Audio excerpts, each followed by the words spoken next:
हम सब ज़िंदगी में खुश रहना चाहते हैं। वो सारी चीज़ें हम ज़िंदगी में चाहते हैं जो हमें खुशियाँ दें। एक आलीशान घर, महंगी गाड़ी, अच्छे कपड़े, पैसे, सोसाइटी में रुतबा। पर क्या ये सारी चीज़ें बहुत है खुशियों के लिए? ज़रा सोच के देखते हैं कि अगर कल आपको ये सारी चीज़ें मिल गई तो क्या आप ज़िंदगी भर खुश रहेंगे? क्या खुशियाँ चीज़ों से आती हैं? अगर आप ये सोचते हैं तो आपको ये वीडियो ज़रूर एंड तक देखना चाहिए। कई लोगों की तरह मेरा भी यही मानना था खुशियों के बारे में जब मैंने बुक पढ़ी the 5 thieves of happiness by doctor John Izo.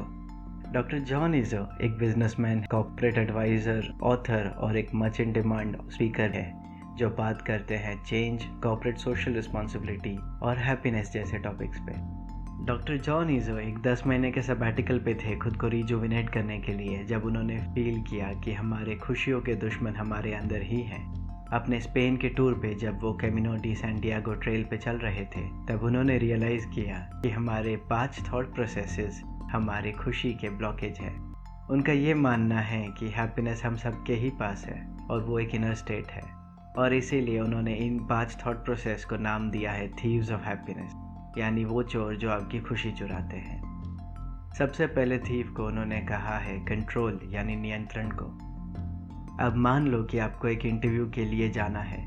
आपने अच्छे से तैयारी कर ली और आप अपने टाइम से पहले घर से निकल गए इंटरव्यू के लिए। रास्ते में आपको एक एक्सीडेंट की वजह से बहुत ट्रैफिक मिला और आप लेट पहुंचे और रिजेक्ट हो गए। अब या तो आप इस फीलिंग के साथ रहें कि मेरे साथ ही ऐसा क्यों हुआ, इतना ट्रैफिक मुझे ही क्यों मिला, ये मेरा बैड लक है, या फिर आप एक्सेप्ट करें कि जो हुआ वो आपके कंट्रोल में नहीं था। जो अपॉर्चुनिटी आपसे मिस हुई वो आपके कंट्रोल में नहीं थी। आपने तो अपने पूरे एफर्ट्स डाले, पर ना वो एक्सीडेंट को आप रोक सकते थे, ना वो ट्रैफिक को आप क्लियर कर सकते थे। ये एक्सेप्टेंस आपको शांत होने में और अपने हैप्पीनेस को अचीव करने में हेल्प करेगा, और अपने दूसरे इंटरव्यूज़ पे आप और फोकस कर पाएंगे। ऑथर भी हमें यही समझाना चाहते हैं। वो कहते हैं कि हमें हैपनिंग को हैप्पीनेस से अलग रखना चाहिए। हम अपने परफॉर्मेंस को कंट्रोल कर सकते हैं पर रिजल्ट्स को नहीं। सेम वैसे ही जैसे हम अपने बिहेवियर को कंट्रोल कर सकते हैं पर दूसरों के बिहेवियर को नहीं। जैसे ही हम ये बात समझ जाएंगे हम खुश रहने लगेंगे। वो कहते हैं प्रेजेंट मोमेंट में रहना और उसको एक्सेप्ट करना हमें कंट्रोल नाम के इस थीव से बचाता है। सेकेंड थीव वो कहते हैं कंसीट को, जो है दम्भ यानी ईगो। ऑथर कहते हैं कि कई सारे लोग ऐसे सोचते हैं कि दुनिया में सबसे स्पेशल वही है और वो खुद को ही इम्पोर्टेंस देते हैं, पर इंस्टेड वो कहते हैं हमें समझना चाहिए कि इस बड़ी सी दुनिया का एक छोटा सा हिस्सा हम हैं। वो कहते हैं कि हमें हमेशा अपनी खुशी के और अपने मतलब के बारे में सोचने की जगह पे दूसरों के बारे में भी सोचना चाहिए। ज़रा इमेजिन करिए कि अगर हमारे देश के फ्रीडम फाइटर्स ने अगर सिर्फ खुद के बारे में ही सोचा होता तो क्या आज हम एक आज़ाद ज़िंदगी जी रहे होते अपने इस देश में। अब ये सुनने में कॉन्ट्राडिक्टरी ज़रूर है, पर वो कहते हैं कि जैसे ही आप दूसरों की खुशी के बारे में सोचेंगे आपको खुद को खुशी मिलने लगेगी। आपने देखा होगा कैसे billionaires Bill Gates, Azim Premji, Ratan Tata और भी दूसरे बिलियनर्स अपना वक्त और अपने पैसे चैरिटी और सोशल कॉजेज़ के लिए देते हैं।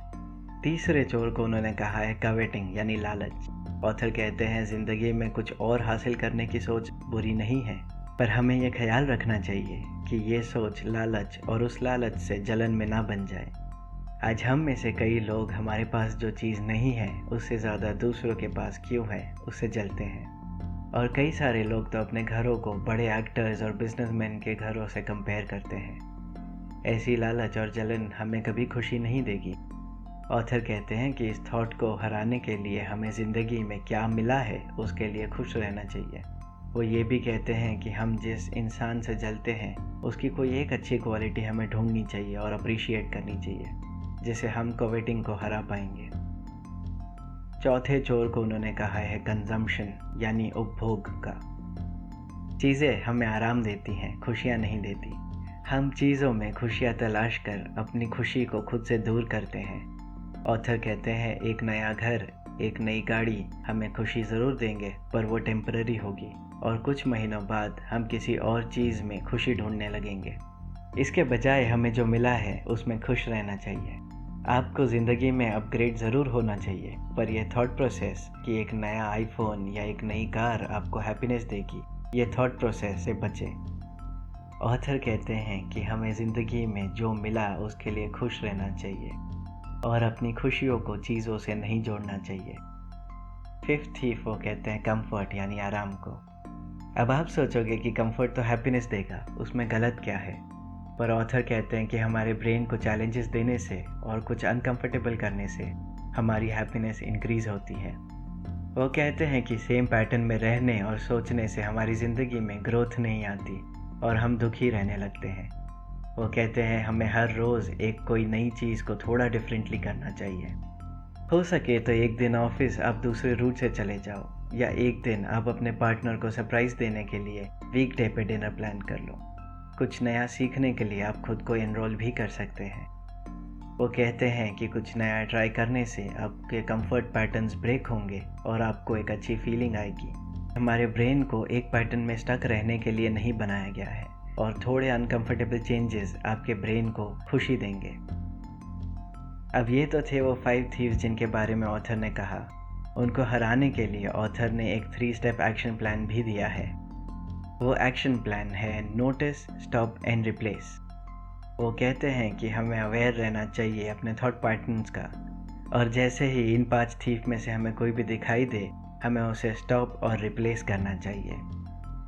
फॉर एग्ज़ाम्पल, आपने रियलाइज़ किया कि आप अनहैप्पी हो किसी पास्ट एक्सपीरियंस की वजह से, तो हमने पहले उस एक्सपीरियंस को नोटिस किया, उस थॉट प्रोसेस को स्टॉप किया, फिर उसे हमने रिप्लेस किया एक्सेप्टेंस के साथ कि वो पास्ट था और उसको आप चेंज नहीं कर सकते, और एक प्रेजेंट हैप्पी मोमेंट के साथ आपको उसे रिप्लेस करने की ट्राई करनी चाहिए।